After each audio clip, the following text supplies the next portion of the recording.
Irmãos, hoje eu quero concluir o estudo da eclesiologia. Nós vamos trazer outros estudos na sequência, também relacionados à igreja, mas não dentro da eclesiologia. Na aula passada, irmãos, eu estava até assistindo novamente a aula. Eu quero aconselhar os irmãos para assistirem a última aula. A última aula, para mim, de todas sobre eclesiologia, foi a mais importante, a mais prática para nós. Então, eu queria muito motivar os irmãos a assistir. Essa aula, se eu não me engano, ela foi ao ar há 2 dias atrás. E lá nós falamos de 4 tipos de pessoas que estão dentro da igreja. Nós falamos daquelas pessoas que querem oportunidade para apresentar os seus talentos. Nós falamos de pessoas que querem também estar na igreja por uma questão de relacionamento social. Falamos sobre aquele que é o consumidor, ele só quer receber. E nós falamos sobre aquelas pessoas que também são traumatizadas por alguma decepção dentro da igreja. Isso é muito comum. E aí nós partimos para os deveres do cristão. Falamos sobre o dever de compreender que você foi chamado pelo Senhor. Essa compreensão, ela precisa ficar bem clara para nós. Antes da gente tomar qualquer decisão, da gente sair falando qualquer coisa, a gente tem que entender isso. Quem me trouxe foi o Senhor. Quem operou na minha vida foi o Senhor. Segundo ponto, o membro precisa desenvolver um relacionamento entre os irmãos, de cuidado, de amor, de admoestação. E em terceiro ponto, eu falei da necessidade de estarmos comprometidos com as atividades da igreja. É um dever do cristão estar comprometido com as atividades da igreja. Isso aqui, irmãos, esse ponto eu gastei um pouquinho mais de tempo, só para os irmãos entenderem. Quando você vai fazer uma dieta, você resolve fazer uma dieta. Preciso perder alguns quilos. Aí logo vem algumas coisas na sua mente, não é? Eu preciso fazer exercício e eu preciso mudar a minha alimentação. Não é isso? Então, qual que é a proposta da igreja? É oferecer aos irmãos uma alimentação saudável, uma alimentação equilibrada. E esta alimentação saudável e equilibrada, ela vem por meio das atividades da igreja. É o culto público, é a reunião de mulheres, é a reunião dos homens, é a reunião de jovens, é o encontro das crianças. Esta é uma alimentação balanceada. A gente percebe que muitos irmãos buscam muito recurso fora. Nós não temos nada contra, não estamos aqui para falar disso, né? Mas muitas vezes, usamos de um alimento que pode não nos fazer tão bem, sem saber. A intenção é boa, às vezes a pregação é boa, às vezes aquele pastor até é bom, mas não, às vezes não está tão equilibrada aquela alimentação. Pode, em algum momento, trazer uma má digestão, uma azia, uma indisposição, uma dúvida, um questionamento. Então a gente percebe que nos dias de hoje, e não tem como ser diferente, nós estamos aí em plena advento da internet, a informação está acessível a todos nós. Isso é fato. E isso é muito bom, isso não é ruim. Mas nem sempre eu estou preparado para aquilo. Às vezes eu entro num assunto lá, irmão Jean, que eu não entendo nada. Aí eu vou bebendo daquela água. Daqui a pouco eu estou confuso. Então os irmãos têm a liberdade, não há dificuldade, nós não vamos jamais tolir os irmãos disso, mas o que eu quero é trazer para os irmãos a compreensão de que as atividades da igreja local é uma alimentação equilibrada, saudável, para o bem-estar e crescimento dos irmãos. Então é dever dos irmãos, sim, estar comprometido com as atividades. A gente não pode, irmãos, prestem muita atenção que eu já vou passar para a nossa aula, achar que assim, quando der. Não é quando der, não. É prioridade. As coisas do Senhor. Se eu sou membro de uma igreja, se eu faço parte dessa igreja, eu tenho que ter como prioridade, sim. Assim como eu priorizo o meu horário de trabalho, eu priorizo a minha família, tem um momento certo e a aplicação certa para eu estar comprometido com as coisas do Senhor. Então vamos para a próxima aula e última, Efésios 2:19, por favor, abram a palavra de Deus. Efésios, capítulo 2, verso 19.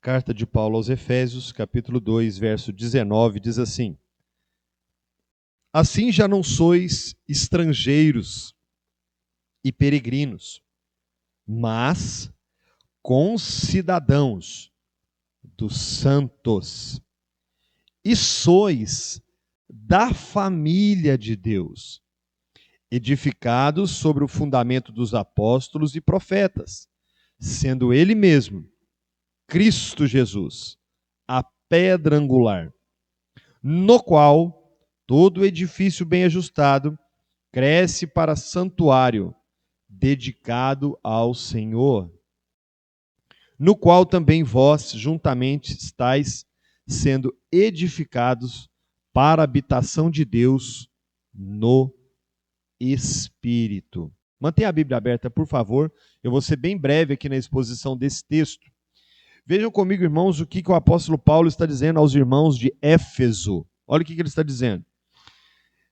Vocês não são mais estrangeiros e peregrinos.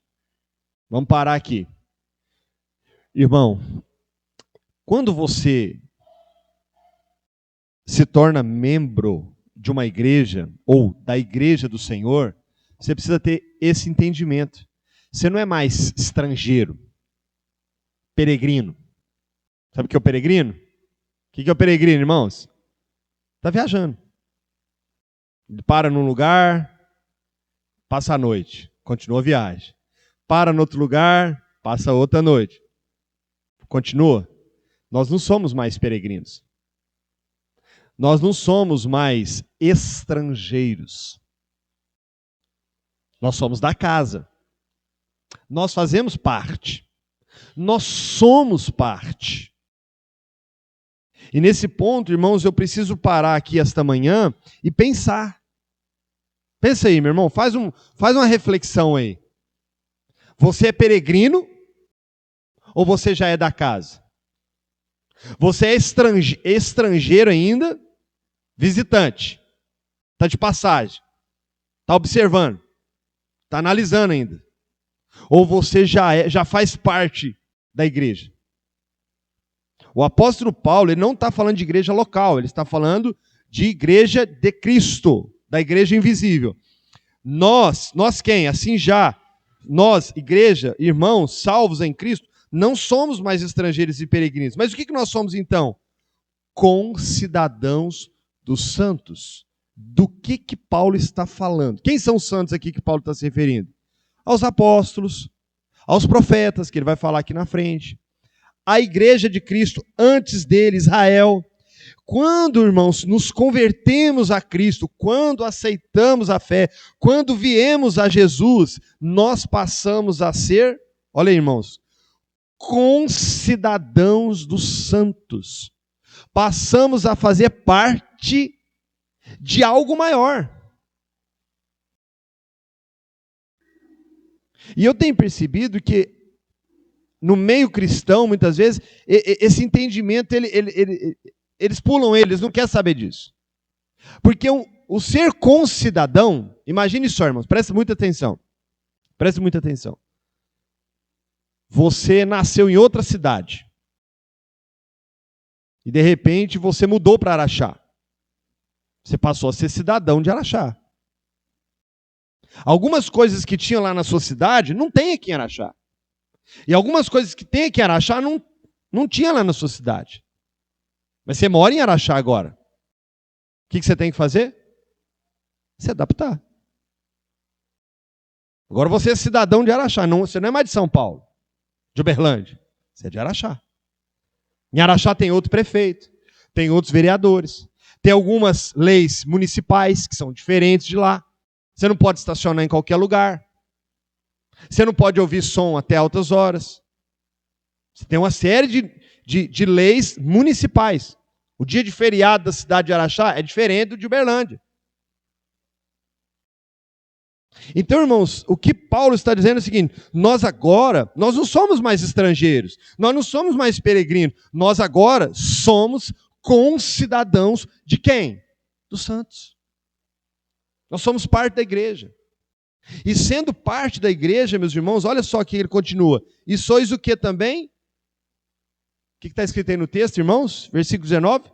Além de concidadãos dos santos, nós somos o quê? Família de Deus.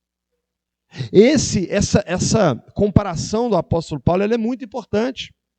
Nós somos família de Deus. Consanguíneos. Filhos de um mesmo pai, gerados de novo. Nós nascemos de novo. Fomos transformados pela graça, temos uma mesma fé, uma mesma esperança, um só batismo, um só Senhor. E temos que ter um só objetivo. E por que isso aqui é tão importante, queridos? Comigo. Hoje eu vou ser bastante objetivo, porque a gente tem outras atividades. A igreja hoje, a igreja de um modo geral, ela está muito confusa. Muito confusa. As pessoas estão confusas. E por estarem confusas, por não entenderem que são de fato concidadãos dos santos, que não são mais peregrinos, que não são mais estrangeiros, mas que pelo contrário são família de Deus, as pessoas estão confusas por não entenderem isso. E aí elas se frustram. E por que elas se frustram, irmão Paulo? Porque a igreja não atende a todas as suas demandas. As pessoas querem uma igreja que atendam todas as suas demandas na área psicológica, na área física, na área do entretenimento. A igreja tem que resolver tudo. Ela tem que ser perfeita. Ela tem que resolver o problema do meu casamento. Ela tem que resolver o meu problema da minha tristeza.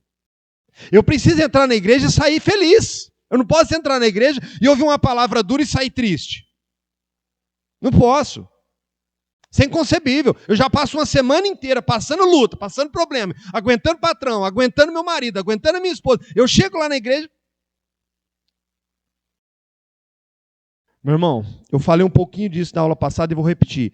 A igreja não existe para satisfazer as demandas das pessoas.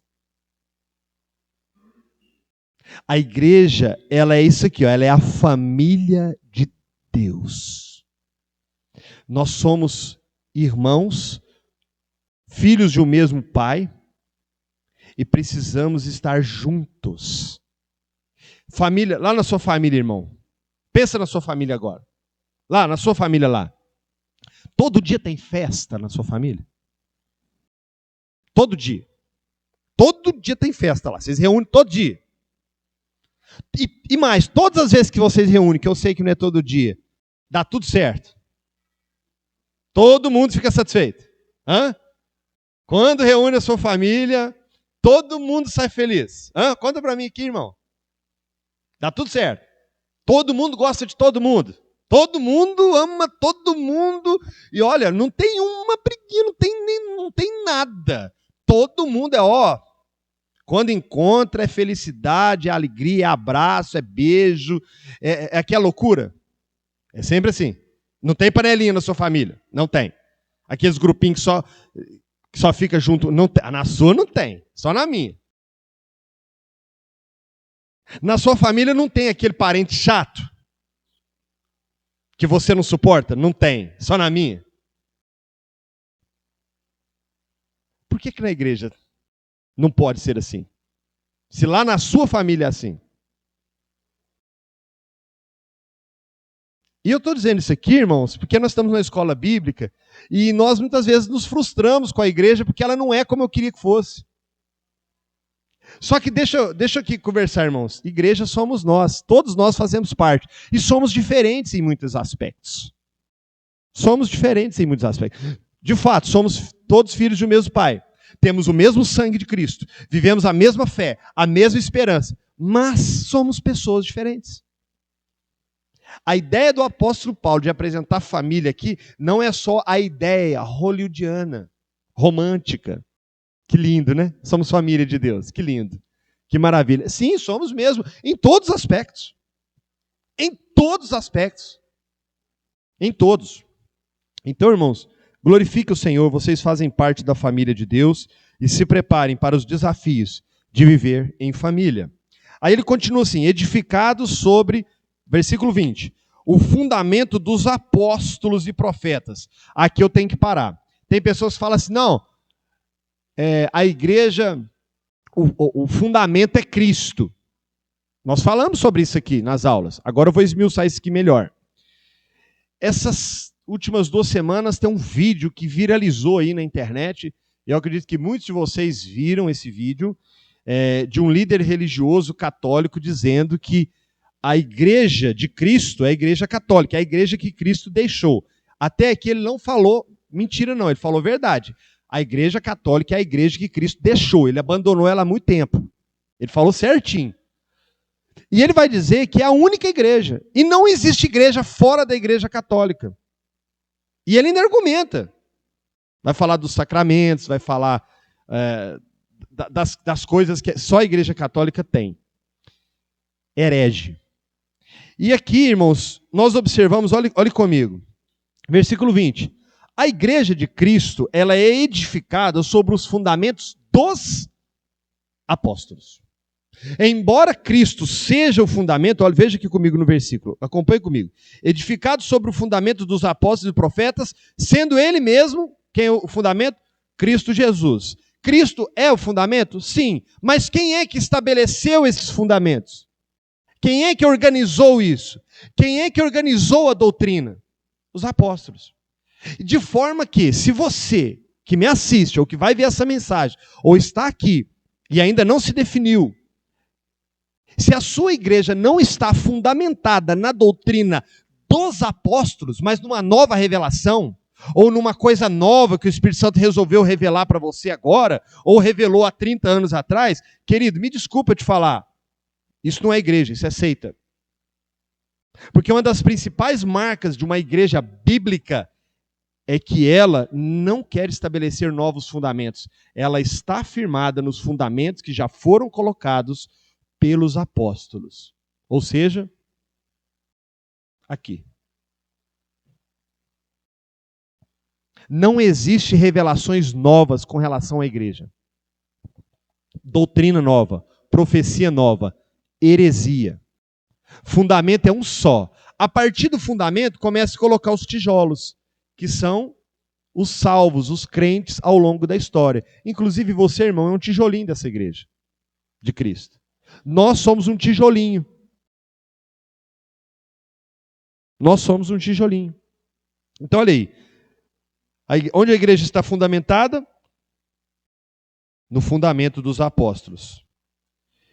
No qual todo edifício bem ajustado cresce para santuário dedicado ao Senhor. Olha aqui, irmãos. Todo edifício bem ajustado. Vocês já viram um pedreiro trabalhar? Já parou para ficar olhando? É interessante demais. Ele faz o alicerce, aí ele estica umas linhas para lá, umas linhas para cá, ele alinha, ele bota o nível, aí ele vai subindo parede, aí ele vai observando, ele vai colocando prumo. À medida que a parede vai subindo, ele vai pondo prumo. O negócio começou a ficar meio torto, ele vai lá, dá uma batidinha no tijolinho aqui, coloca um pouquinho mais de massa, vai chegando, tal. Se ele não fizer isso, se ele for só subindo o negócio, ó, acelerado, vai chegar lá, vai tudo torto. Eu trabalho nas casas, eu sofro para montar armário às vezes. Que às vezes tem casa que tem parede que está tão torta que nem o próprio dono da casa não acredita. Ele só vê na hora que eu ponho um armário, aí aparece. Aí o defeito aparece. Mas por quê? Porque aquele pedreiro não usou nível, ele não usou linha, ele não usou prumo. E muitas vezes, irmãos, nós queremos fazer parte da igreja, mas o prumo de Deus a gente não quer. Sabe aquele prumo que o Senhor coloca e fala assim, calma aí, irmão, meu filho, tá meio torto aqui, ó, vamos alinhar? Vamos endireitar aqui? Vamos pôr isso aqui em ordem? Vamos abandonar esse pecado? Vamos abandonar essa prática? Vamos mudar esse pensamento? Não vos conformeis com este mundo, mas transformai-vos pela renovação do vosso entendimento, para que experimenteis qual seja a boa, perfeita e agradável vontade de Deus. Nós cristãos, meus irmãos, somos edifício de Deus, sendo erguidos pelo Senhor, mas quem coloca a nossa vida em ordem é o Espírito Santo. E se eu não estou disposto a receber o prumo do Espírito Santo, tem alguma coisa errada. Tem alguma coisa errada. Então, todo edifício bem ajustado cresce. E com qual o objetivo? Olha aí o versículo 21. Qual é o objetivo? Para santuário dedicado a quem? Ao Senhor. A igreja, meus irmãos, ela existe com um propósito. Viver para a glória de Deus. Ela não tem outro propósito. A igreja não existe para expormos os nossos talentos, ou para sermos meros consumidores, ou para que sejamos o centro das atenções.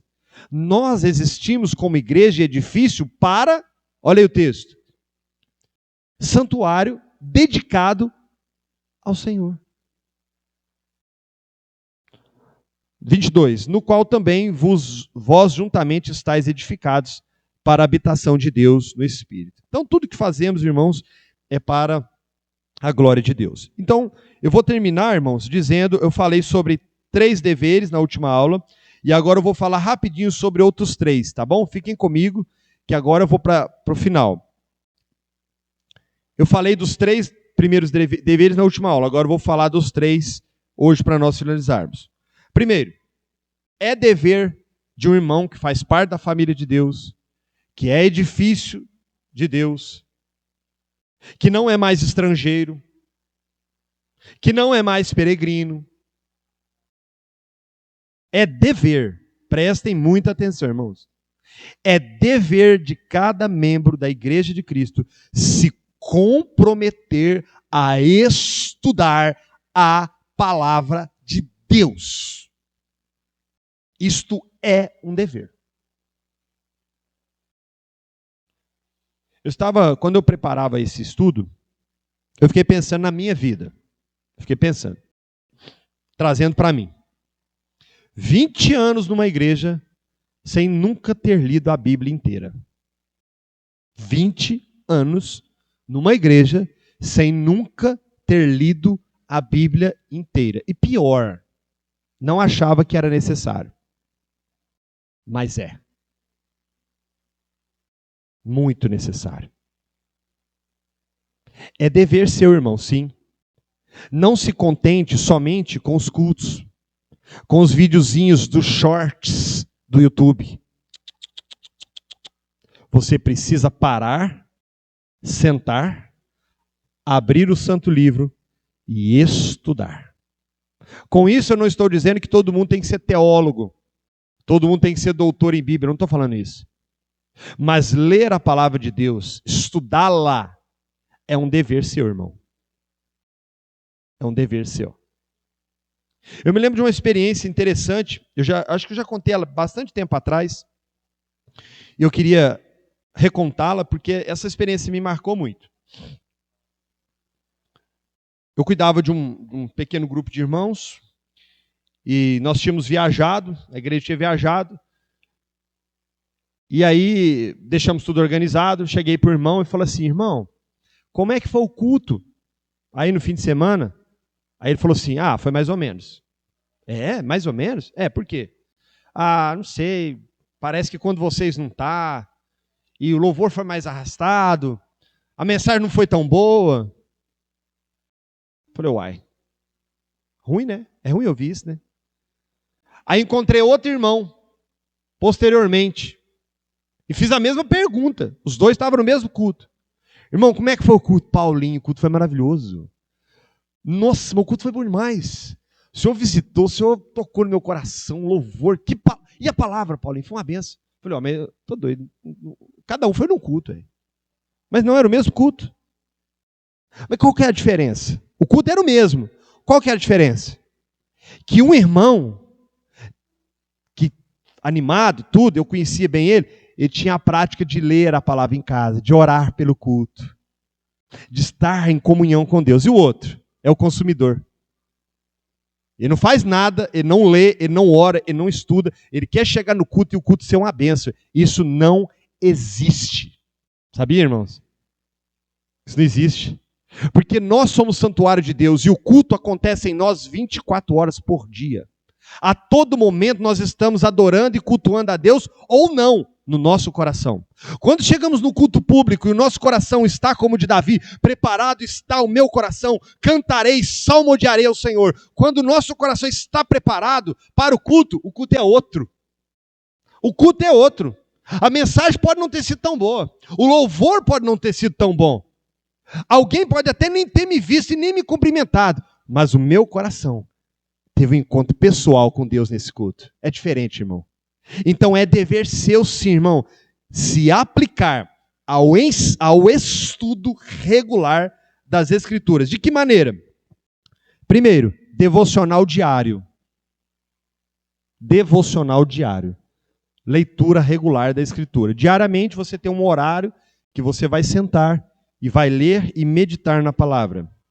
Segundo, estudo doutrinário da Bíblia. Comece a estudar a Bíblia, irmãos, as doutrinas da palavra. Quem Deus é, o que Deus faz. Começa a ler a Bíblia e começar a perceber como é que Deus age. E ao ler a palavra, traga o que você leu para a oração. Olha que dica boa para você se desenvolver na fé.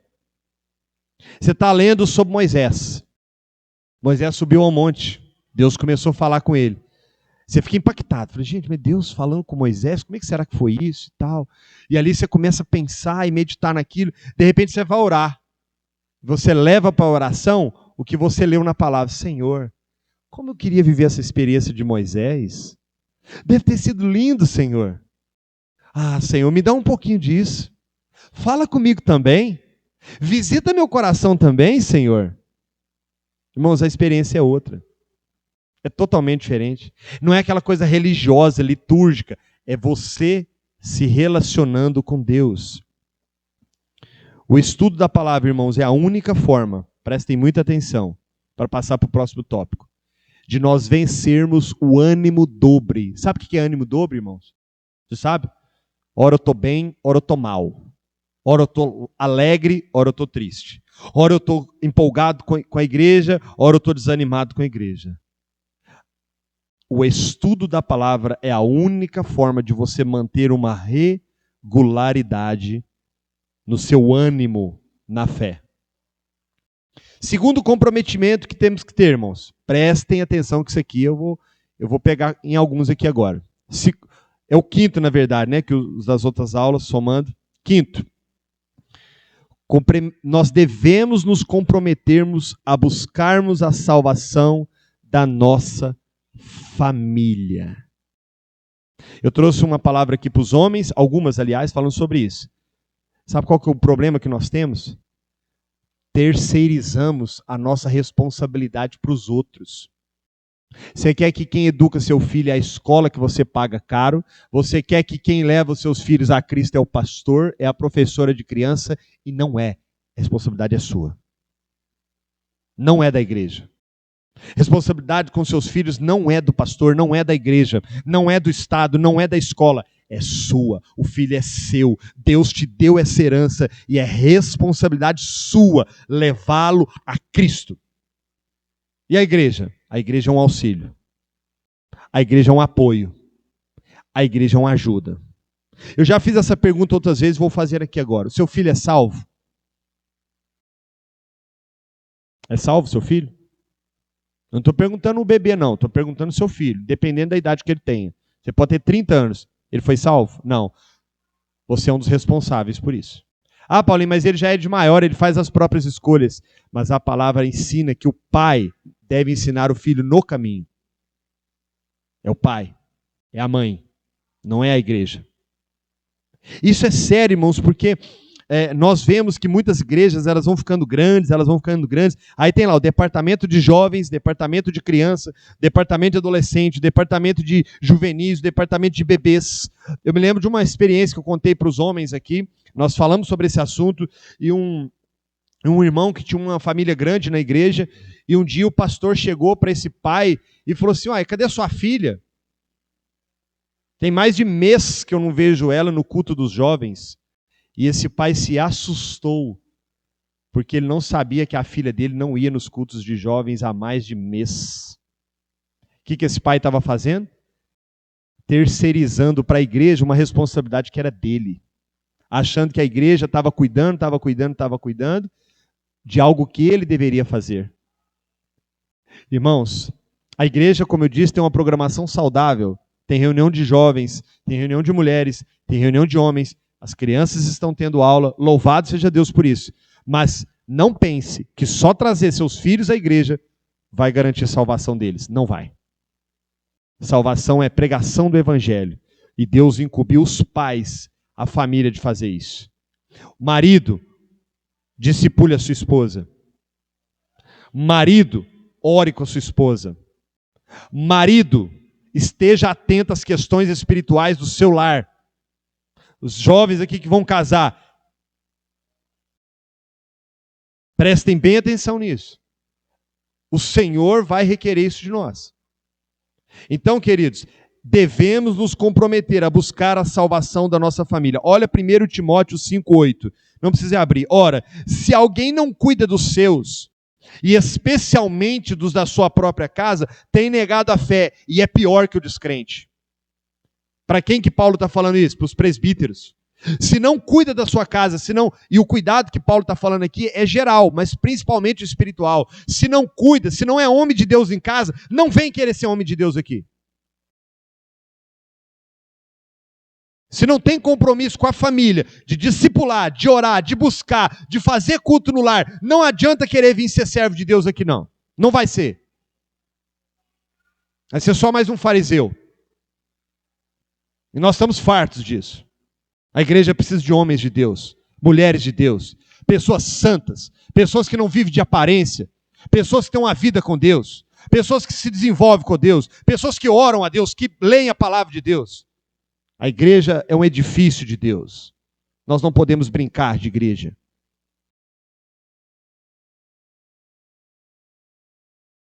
Puritano Robert Hill disse: devo meditar, prestem muita atenção nessa frase, devo meditar que eu erro para com a igreja e para com a comunidade, por introduzir em ambas uma geração de bastardos. Uma pessoa, uma igreja que gera bastardos, que não é filho, que não é santo, está pecando. Uma igreja que gera pessoas só para ela mesma, que atende às suas demandas, está pecando. Precisamos gerar filhos. Precisamos gerar pessoas santas. Famílias fortes, irmãos. Igreja forte. Se a sua família for uma família bíblica, a igreja vai ser bíblica. Se a sua casa for uma pequena igreja, essa pequena igreja vai impactar toda a igreja de Deus. E por último, devemos nos comprometer a ter um testemunho santo. Como é que é seu testemunho, irmão? Como é que você é lá no trabalho? Na escola? Se os alunos lá da sua faculdade virem assistir o culto aqui e saber que você é daqui da igreja, eles vão se espantar? Se os seus colegas de trabalho estiverem aqui e te verem aqui, eles vão se assustar?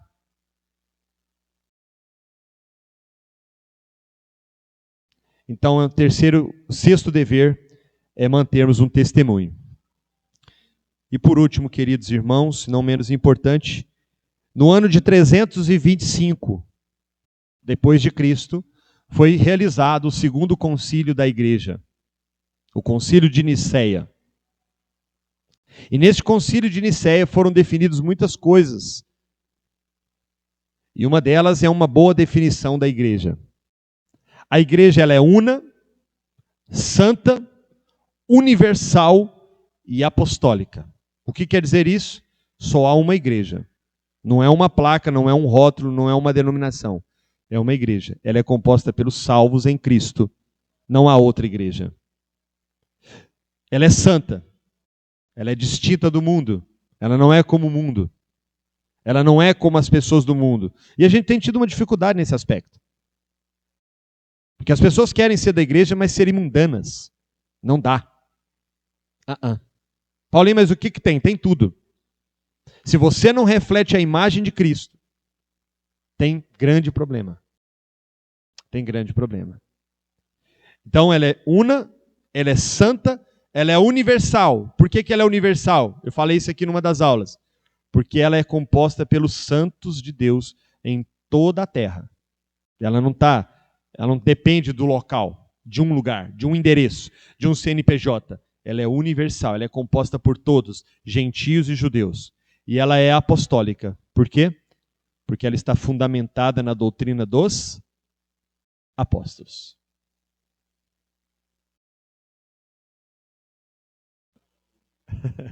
Eu já falei, mas eu vou repetir porque o pastor gosta de me apertar, né?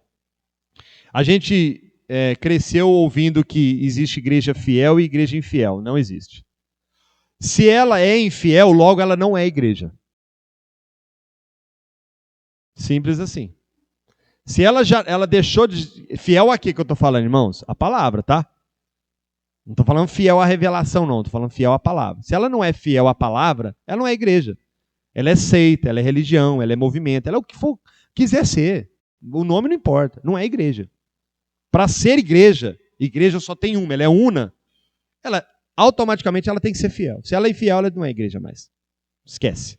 Ela é qualquer coisa, ela é um ajuntamento, é uma agremiação, é um clube, não sei, não importa. Nós não estamos denegrindo ninguém. Mas isso é um fato, isso é Bíblia, irmãos, que eu estou dizendo. Amém, queridos?